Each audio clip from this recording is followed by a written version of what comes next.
Hello, everyone.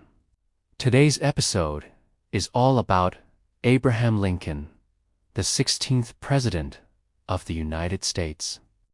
Before we begin, please hit the like button, subscribe to the channel, and tap the bell icon for notifications, and remember to turn on subtitles. So, without any further ado, let's jump right into today's episode. Abraham Lincoln was born on February 12, 1809, in a log cabin in Kentucky. His father, Thomas Lincoln, died when Abraham was 9 years old, leaving his mother, Nancy Hanks Lincoln, to raise him and his two brothers alone. When Abraham was 14 years old, his mother passed away from milk sickness, which left him to take care of himself.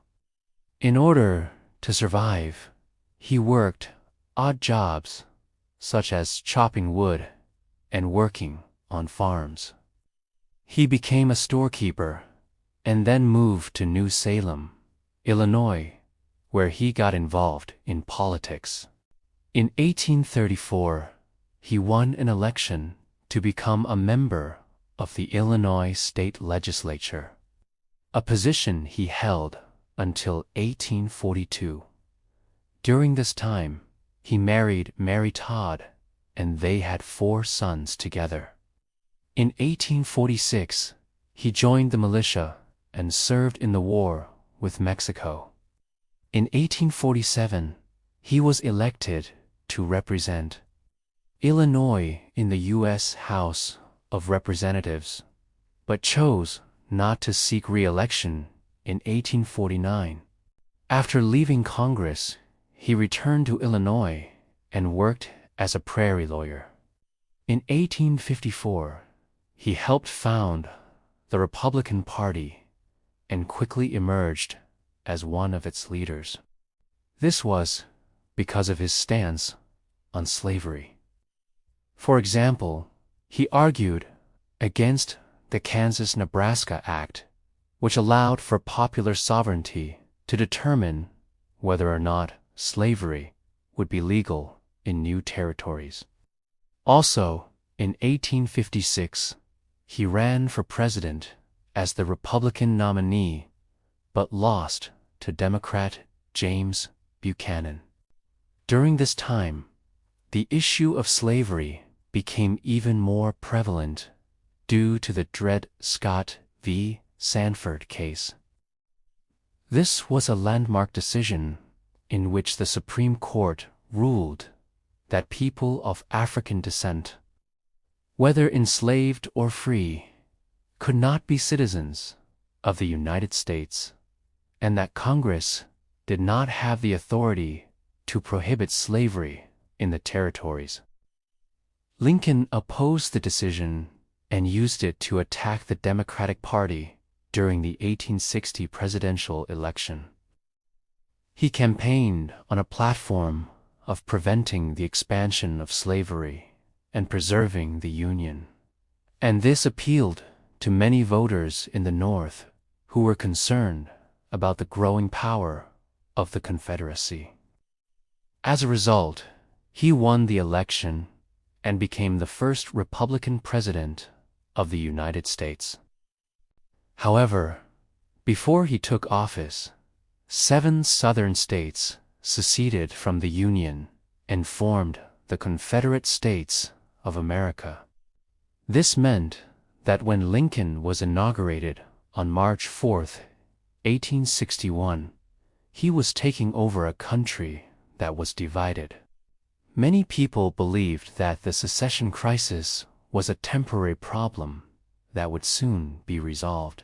However, Lincoln disagreed. In his first inaugural address, he stated that if anyone tried to abolish slavery in a state where it was legal, it would cause nothing less than a revolution. Therefore, it was his duty as president to preserve the Union, which meant that he would fight to keep the Southern states in the Union even if it meant starting a civil war. Lincoln's stance on slavery was not popular in the South. Many Southerners believed that slavery was a necessary part of their economy and way of life. They also feared that if slavery was abolished, then the federal government would have too much power over their lives. This tension between the North and the South would eventually lead to the start of the Civil War. When the war began, Lincoln assumed the role of Commander-in-Chief of the Army and Navy. At first, his goal was simply to preserve the Union. He did not want to abolish slavery throughout the United States. But after several defeats early in the war, he realized that in order to win, he needed to change his strategy.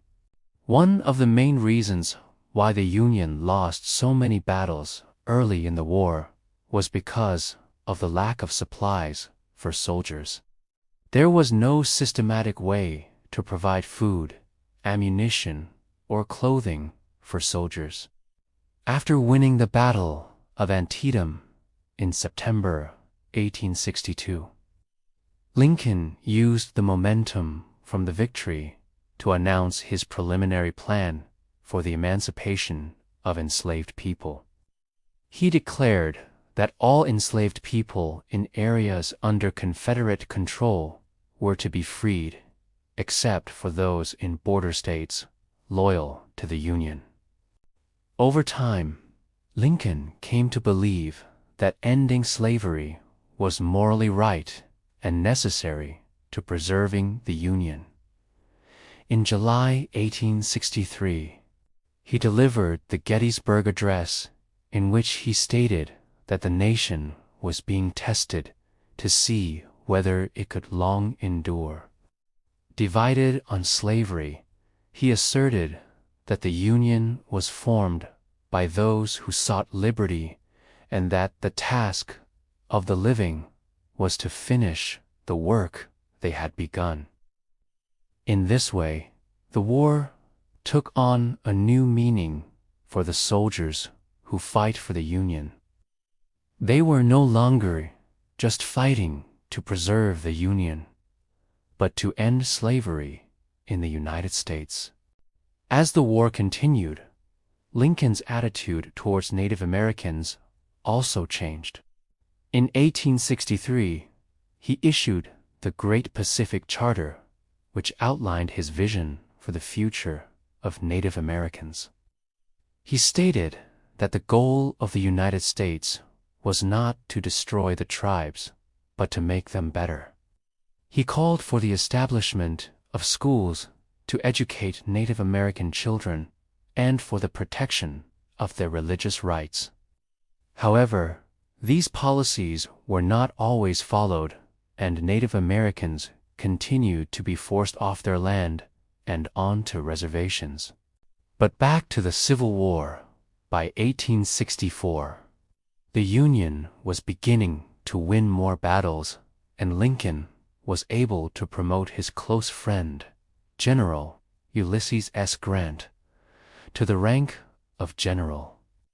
Grant went on to win the war, and in April 1865, Confederate forces surrendered to him at Appomattox Courthouse. This is considered to be the official end of the Civil War. In the meantime, Lincoln issued a proclamation calling for a national day of Thanksgiving, and the last Thursday in November was set aside as a national holiday to be celebrated each year. In 1864, Lincoln won re-election against Democrat George B. McClellan. McClellan criticized Lincoln's handling of the war and claimed that he would bring it to a swift conclusion. However, voters decided to stick with Lincoln, and he began his second term in March 1865. During this term, he focused on Reconstruction, which was the period following the Civil War when the United States began to rebuild. One of the main issues during Reconstruction was what to do with the former Confederate states. Lincoln believed that they should be readmitted to the Union as quickly as possible.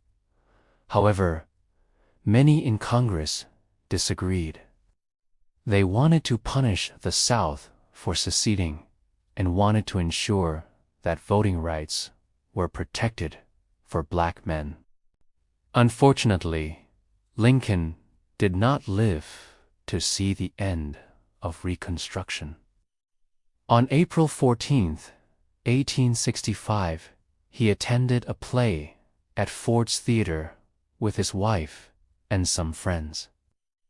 A well-known actor named John Wilkes Booth snuck into the president's box and shot Lincoln in the back of the head. Lincoln was taken to a house across the street from the theater, where he died the next morning. He was then taken to his home in Springfield, Illinois, where he was buried. Now that we know about Lincoln's life, let's talk about some interesting facts about him. First, Lincoln was the first president to be elected outside of the original 13 colonies. Second, he was the first president to be born after the Declaration of Independence was signed. Third, Lincoln was the first Republican president. Fourth, he is known for issuing the Emancipation Proclamation, which ended slavery in the United States. Fifth, Lincoln is considered to be one of the greatest presidents in American history and is often ranked at the top in surveys of historians. Next, let's talk about Lincoln's philosophy and views. Overall, Lincoln was a pragmatic man who did not hold strong beliefs about any particular philosophy. However, he did have some views on religion. He was a Christian, but he did not believe in miracles or divine revelation. Instead, he believed that God's providence guided the course of human events. He also believed that slavery was wrong and that the United States had a duty to end it. Now let's talk about his health and appearance. Lincoln was tall and thin, with a long face and a beard. He was often teased about his height and weight, but he used this to his advantage during the Civil War. For example, he once said, "If any person can point out to me the place in the Constitution where it gives Congress the authority to say what shall be the gauge of a man's constitutional capacity, I will at once admit that provision." In this way, he was able to make fun of his opponents while at the same time making a valid constitutional argument. Finally, let's talk about Lincoln's legacy. Abraham Lincoln is one of the most important figures in American history. He led the United States through its greatest crisis, the Civil War. And he is also credited with ending slavery in the United States. Because of his contributions to the United States, he is often ranked at the top in surveys of historians who are asked to rank presidents based on their accomplishments. There are many memorials and commemorations dedicated to him throughout the United States, including the Lincoln Memorial in Washington Presidential Library and Museum in Springfield, Illinois. Alright guys, that's all for today's episode. Let me know in the comments below what you thought of the video. If you liked it, be sure to leave a thumbs up and subscribe for more videos. If you disliked the video, tell me why in the comments below and subscribe so you don't miss any future videos. Thank you so much for watching. Have a great day, and I'll see you next time.